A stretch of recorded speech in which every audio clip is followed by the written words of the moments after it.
Davr va biz. İstanbulda 20 leksiya 2023 maqolalar toplami. İlave. Uyghur Project Fondi 2023-yili 23 va 24 sentabr kunlari İstanbulda 20 leksiya 2023 degan bir faoliyatni o'tkazadi.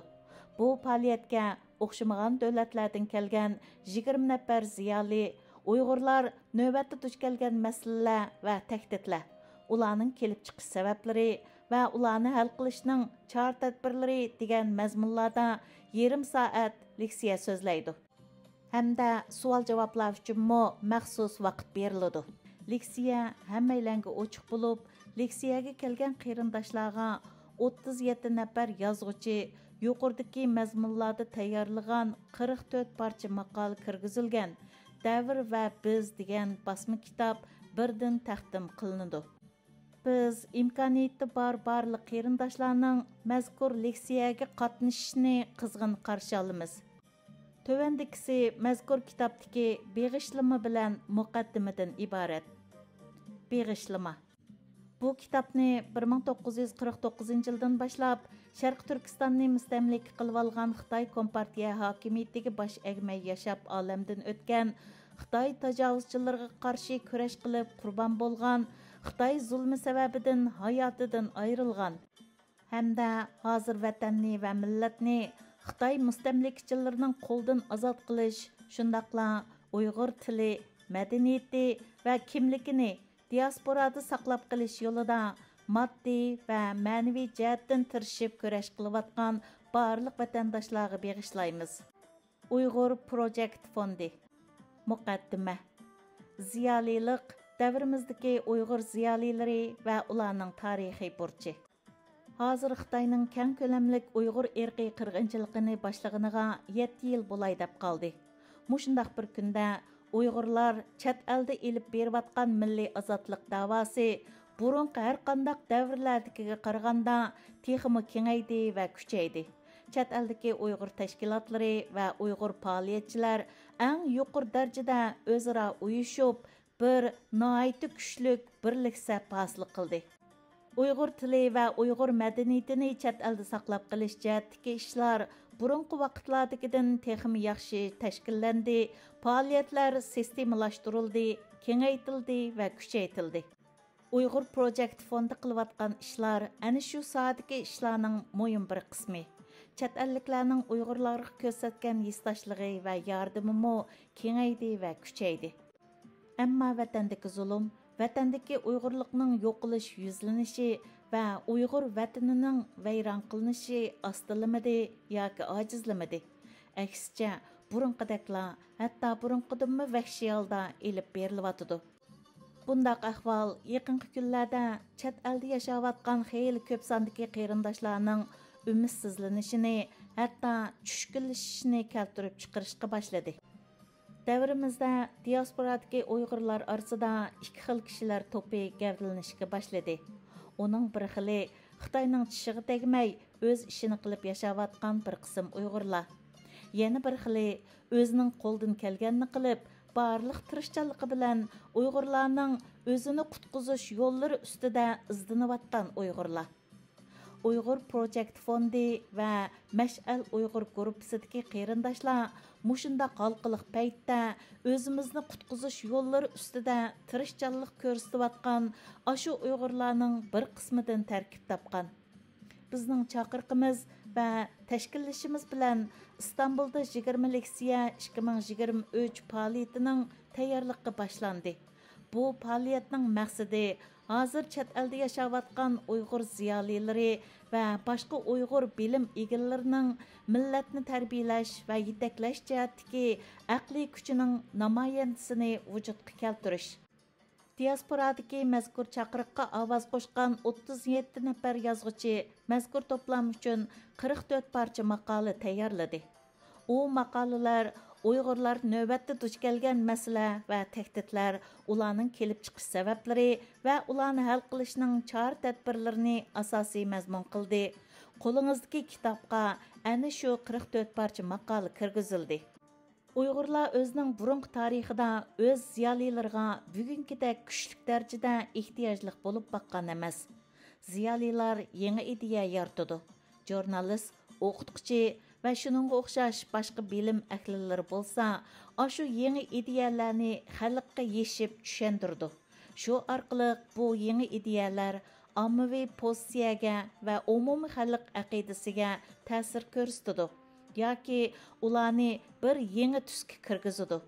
Ziyolilar mana shunday bir jarayon orqali bir millat va bir jamiyatning taraqqiyotiga ta'sir ko'rsatadi va to'hfa qo'shadi. Ammo ziyolilarning roli diktatorlik tuzum ostidagi jamiyat bilan erkin davlatlardagi jamiyatda tubdan o'xshamaydigan bo'lib, biz bu yerda diasporada yashayotgan Uyg'urlar haqida so'zlayotgan bo'lg'achqa, faqat erkin davlatlardagi Uyg'urlarni ko'zda tutyapmiz.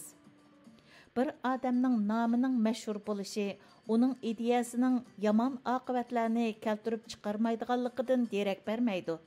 Masalan, Marksning ishlab chiqarish materiallari va qurollari bilan hapilishadigan emgak boyligining haqiqiy manbasi degan nazariyasi buning tipik misoli. Agar bir nazariya to'g'ri bo'lgan bo'lsa, emgak kuchi ko'p, ammo texnologiyasi oz davlatlar, texnologiyasi kuchlik, ammo emgak kuchi oz davlatlardan bakrak gullangan bo'ladi. Marks nomdor shaxs hamda uning yuqorqi nazariyasimi nihoyatda tangliq. Ammo u nazariya kommunist hokimiyat tuzumini tanlagan ellarning hammasiga ig'ir baloyi ofatlarni elib keldi. Hamda necha 10 million insonning o'lib ketishiga sabab bo'ldi. Yaqinqi yillarda ba'zi nupusliq Uyg'urlarning dangliq nazariyalarining diasporadagi Uyg'urlar orasidami ba'zi ig'ir ziyonlarni elib kelganiga ko'plarimiz shohid bo'ldik. Ziyoli degan tanqidiy fikr qilg'uchi kasblar sohasidagi bir alohida kasb kategoriyasiga qaratilgan bo'lib, u shug'ullanadigan kasbiy asosiy jihatdan ideya va ideyani o'z ichiga olgan soha bo'lgan.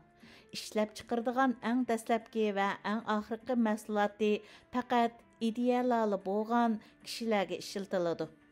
Masalan, yozuvchilar va akademiklar, menga doktorlari va injenerlar nihoyatda ko'p va nihoyatda uzun ma'naviy tarbiyalanishdan keyin ondan shu kasbning ahllariga aylanadi. Ammo ular ijtimoiy fan, ilm sohasida ziyolilikqa kirmaydi. Chunki ziyolilar ishlab chiqaradigan asosiy va eng oxirgi mahsulot cho'qim ideya bo'lishi kerak. Demak, ijtimoiy fan sohasida maqola yozadigan kishilarning hammasi ziyoli emas. Hamda mazkur kitobga maqolasi kirgizilgan yozuvchilarning bir qismimi ziyoli emas. Ular bu ishda bir ziyolilik rolini olmadi, balki o'zlaridagi ziyolilik qobiliyat va iqtidorlarni ishga soldi. İdeyalar yalğız ziyolilarga tava bo'lgan mulk emas. İdeyalarning sifatini baholashda qo'llanadigan o'lchamlarmi faqat ziyolilarning ideyalari bilanla cheklanadigan narsalar emas. İnjener, doktor va iqtisodshunoslar hapilishadigan ideyalarning murakkabligi jamiyatshunos yoki tilshunoslar hapilishadigan ideyalarninkidan oddiy emas. Ammo ularning ideyalari tashqi o'lcham asosida baholandi va jazmlashtiriladi. Ziyolilarning ideyalari bo'lsa, qiziqarligi, originalligi, qoyil qilarligi, go'zalligi va apchilligi asosida baholanadigan bo'lib, boshqa ilm ahllarininkiga o'xshash tashqi o'lchamlar orqali baholanmaydi. Shunglashqa bir ideya ziyoliningmi yoki boshqalarningmi deganni uni baholaydigan o'lcham ichki o'lchammi yoki tashqi o'lchammi deganga qarab ayrishqimi bo'ladi. Bilim bilan tushuncha o'xshash narsa emas. Ilmiy tajribalarning siniqidan o'tgan tushunchalar bilim hisoblandi. Huquq egillash bilim egillashdan ko'p oson. Shunglashqa bilim ilishqa nihoyatda o'rin keladigan kishilar ichida bilim egillashning o'rniga huquq egillashga intildiganlar oz emas. Ammo Uyg'ur millatining taqdirini yaxshilash barliq millat a'zolarining bilim va boshqa sohalarning hammasida yuqori safoliq kishilardan bo'lib tarbiyalanib yetilishini talab qiladi. Mazkur to'plam uchun maqol tayyorlagan yozuvchilar Uyg'urlar ichidagi bilim to'plashga nihoyatda ahamiyat beradigan kishilarning tipik misoli bo'la oladi. İdeyalarni faqat ichki o'lcham bilan baholashning bir qancha ziyonli tarafi bor bo'lib, ularning birisi shaxsiy nom, shuhrat, obro'y, nopus va manfaat qo'g'lishadigan kishilarning o'z maqsadiga yetilish uchun xato ideyalarni maqsadlik holda tarqitib, tashqi dunyoda isbotlangan yaxshi va to'g'ri ideyalarni keng xalq ommasi oldida rad qilishi yoki burmilishidir. Yaqinqi yillarda diasporadagi Uyg'urlar orasida ashundaq ahvollarmi xeyli ko'p yuz berdi.